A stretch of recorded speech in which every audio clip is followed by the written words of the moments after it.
अभी आप auto expo पे आए और वहां पे देखा कि ऑटो एक्सपो में इस बार इलेक्ट्रिक व्हीकल ज्यादा हैं और आइस कंबशन इंजन्स जो हैं उनके मॉडल्स कम आ रहे हैं। तो जो आपका एक तरीके से विजन था कि ग्रीन फ्यूल्स की तरफ बढ़ना है, क्या आपको लगता है कि वाकई में अब आखिरकार वो एक हकीकत बन रही है? आपने अच्छा हुआ ये प्रश्न पूछा क्योंकि बैंकर्स बैठे हैं सामने।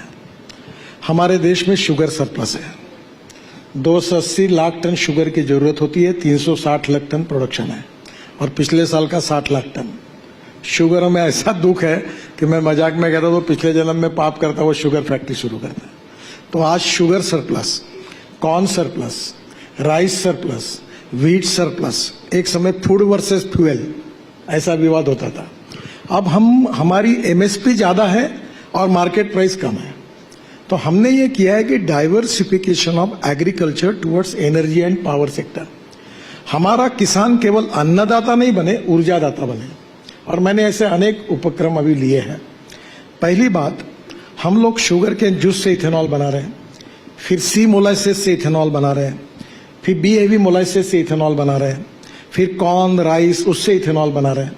हमारे देश में 450 करोड़ लीटर इथेनॉल होता है। जब हम पेट्रोल में 20% डालेंगे तो हमको 1000 करोड़ लीटर लगेगा।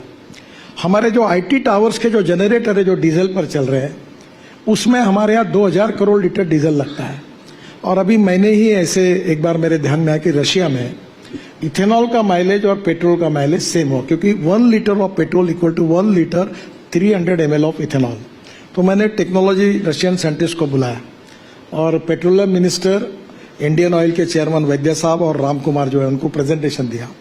तो सब होने के बाद उन्होंने कहा कि idea is very fantastic but it seems to be it is very difficult.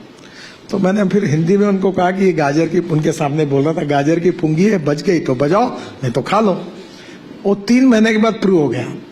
अब इथेनॉल का माइलेज और पेट्रोल का सेम है। इथेनॉल का रेट 60 रुपए, पेट्रोल का 120 रुपए। अब टोयोटो की गाड़ी मेरे पास है और अब टोयोटो पूरी मॉल जो कैम्ब्री करके गाड़ी थी जो पेट्रोल में जाकर 40% बिजली तैयार करती थी वो अब 100% इथेनॉल पर चलेगी और बिजली तैयार करेगी। यानी पेट्रोल का भाव 25 रुपए जो आता है उस हिसाब से एवरेज मिलेगा। अब मर्सिडीज, बीएमडब्ल्यू सब फ्लेक्स इंजन ला रहे हैं। अभी बजाज, टीवीएस और हीरो इन्होंने और होंडा इन्होंने उनकी मोटरसाइकिल, स्कूटर फ्लेक्स इंजन में बनाई इथेनॉल पर। अब हमारे देश में इथेनॉल एग्रीकल्चर में बनेगा, उसके कारण हमारा एग्रीकल्चर का ग्रोथ रेट केवल 12% है। 22 से 24% मैन्युफैक्चरिंग सेक्टर का है और 52 से 54% सर्विस सेक्टर का है। इथेनॉल ये जो फ्यूल है, सीएनजी जैसे भी परली है, इंडियन ऑयल ने पानीपत में प्रोजेक्ट डाला है 1 लाख लीटर इथेनॉल और 150 ton बायोबिटुमिन।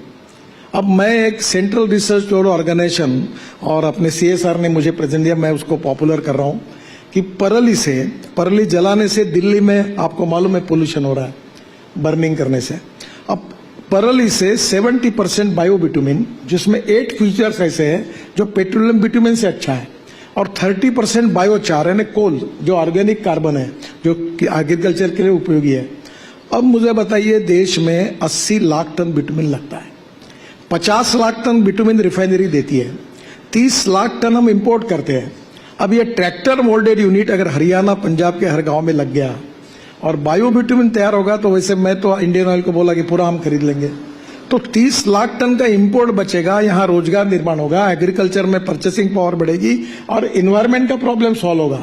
Import substitute, cost effective, pollution free और इंडिजिनियस। वैसे अभी पेट्रोलियम मंत्री जी ने कहा कि केवल हमने इथेनॉल ऐड करने से अब जो रेट बढ़े उसमें हमारा 40,000 करोड़ रुपए का फायदा हुआ। और आज आपको मैं बताता हूं कि हम 16 लाख करोड़ का इंपोर्ट फॉसिल फ्यूल का कर रहे हैं और उसके बदले में पोल्यूशन पूरा है, जिसके कारण हमारे हेल्थ प्रॉब्लम क्या हो रहे हैं। तो दिस इज द टाइम। अभी 5 टन ऑफ परली is giving 1 ton of bio CNG and bio LNG. और मैंने कल ही ऑटो एक्सपो का उद्घाटन किया, आप जरूर उसको जाओ। Electric car, flex engine, scooters सब आ गया। और वो मोटर, मुझे वो सियाम वाले सब कहते थे, मैं जब उनको बोलता था यूरो 6 का नॉर्म चाहिए तो मेरे ऊपर नाराज होते। मैं आए तो भी तुम्हारे साथ, नहीं आए तो तुम्हारे बिना बुलडोज करूंगा। अब कल उन्होंने पूरा ग्रीन एनर्जी का पैवेलियन बनाया था।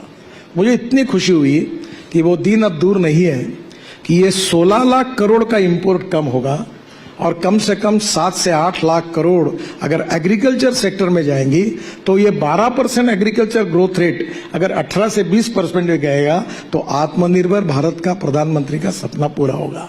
तो import substitute cost effective pollution free और इंडिजिनस ये अब सक्सेस स्टोरी बन रही है। दूसरी बात ग्रीन हाइड्रोजन की है, वो भी बहुत इंपॉर्टेंट है। जो पेट्रोलियम से बनता है वो ब्राउन हाइड्रोजन, जो कोल से बनता है वो ब्लैक हाइड्रोजन, और जो ग्रीन हाइड्रोजन है वो 3 है। और सरकार ने 20,000 करोड़ हाइड्रोजन मिशन के लिए रखे हैं। अब जैसे पानी से मैंने अभी आपको उल्लेख किया था कि मथुरा में मैंने हाइब्रिड एन्युटी में ATMLD स्लज को त्रिवेणी इंजीनियरिंग ने लिया है और वो प्रोजेक्ट सक्सेसफुल हो गया। 20 करोड़ इंडियन ऑयल वो पानी खरीदता है और वो हाइब्रिड एन्युटी में सक्सेस हुआ। तो अभी रूफटॉप सोलर, क्योंकि पानी से जब बनाएंगे तो हमें बिजली 70% लगती है, तो रूफटॉप सोलर में बिजली की कॉस्ट कम है। और इलेक्ट्रोलाइजर में India is number 1 in the world in manufacturing of electrolyser. हम 90%, एक बंगलोर की कंपनी है, पूरा एक्सपोर्ट करती है। और इलेक्ट्रोलाइजर से ये करेंगे, ये हाइड्रोजन की कॉस्ट थोड़ी ज्यादा आ रही है। फिर इसके साथ जो बायोमास है या ऑर्गेनिक वेस्ट है कारपोरेशन की, म्यूनिसिपल वेस्ट, ये बायोडाइजेस्टर में डाल के मीथेन निकालकर फिर हाइड्रोजन निकलता है। तीसरा जो मैंने एक 4 दिन पहले बेंगलोर में देखा, Indian institute of science Bangalore में, उन्होंने बायोमास से ग्रीन हाइड्रोजन बनाया। मेरा जो एक्सपेक्टेशन है कि हमारा ग्रीन हाइड्रोजन 100 रुपए किलो मिले। अगर 100 रुपए किलो अगर ग्रीन हाइड्रोजन होगा तो 1 लीटर में वो 450, 1 किलो में 150 किलोमीटर चलता है। मेरे पास ग्रीन हाइड्रोजन की कार है टोयोटा की, उसका नाम है मिराई। मिराई मीन्स भविष्य। दिल्ली आओ, मैं एक बार घुमाऊंगा, मर्सिडीज से अच्छे इफेक्ट्स है। तो ये green hydrogen is the future for the country.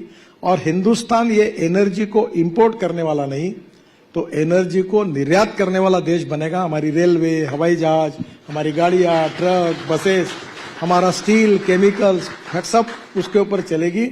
और 10 साल में पूरा ये इंपोर्ट खत्म हो जाएगा, पोल्यूशन भी खत्म हो जाएगा। और दूसरा, एग्रीकल्चर में एकदम रिफॉर्म हो जाएगा। मैं आपको बता रहा हूं कि ये इतनी सक्सेस स्टोरी है कि गांव में, मेरी अपनी आइडिया, क्योंकि मैं जरा किसान सेंट्रिक हूं, मैं फार्मर हूं, तो मैंने कहा कि हर किसान के पास कुआं है, कुएं में पानी है, उधर रूफटॉप में एक अपना pre cooling plant, cold storage डालेगा। गवर्नमेंट की स्कीम्स है जिसमें गोडाउन करके फूड गिन रखेगा, उसी की पावर निकाल के इलेक्ट्रोलाइजर 1.25 करोड़ का है, उससे बिजली तैयार करेगा। और उसी को कॉम्प्रेस करने के लिए जो जनरेटर लगता है, मैंने किर्लोस्कर को आग्रह करके पहला जनरेटर इथेनॉल पे बनाया, मेरे घर पर है। और इथेनॉल पर 60 रुपए लीटर, डीजल 110 रुपए लीटर, वो कॉम्प्रेस करके 500 बार पर वही सामने एक गैस स्टेशन बनाएगा और ट्रक, बस में और गाड़ी में भरते जाएगा। तो किसान क्यों नहीं सम्मान, क्यों बड़े बड़े लोग आने के बजाय हम छोटे छोटे किसानों को ग्रीन हाइड्रोजन तैयार करने के लिए प्रोत्साहित करें। जो म्यूनिसिपल कारपोरेशन है, इनकी जो सॉलिड वेस्ट और लिक्विड वेस्ट है, वहां मीथेन मिलता है, उसका कन्वर्शन सेग्रीगेट करके एल्यूमिनियम, कॉपर, मेटल को रिसाइकलिंग करें, हमारे प्लास्टिक को रिसाइकल करें, और जो ऑर्गेनिक वेस्ट है वो बायोडाइजेस्टर में डाल के ग्रीन हाइड्रोजन निकाले।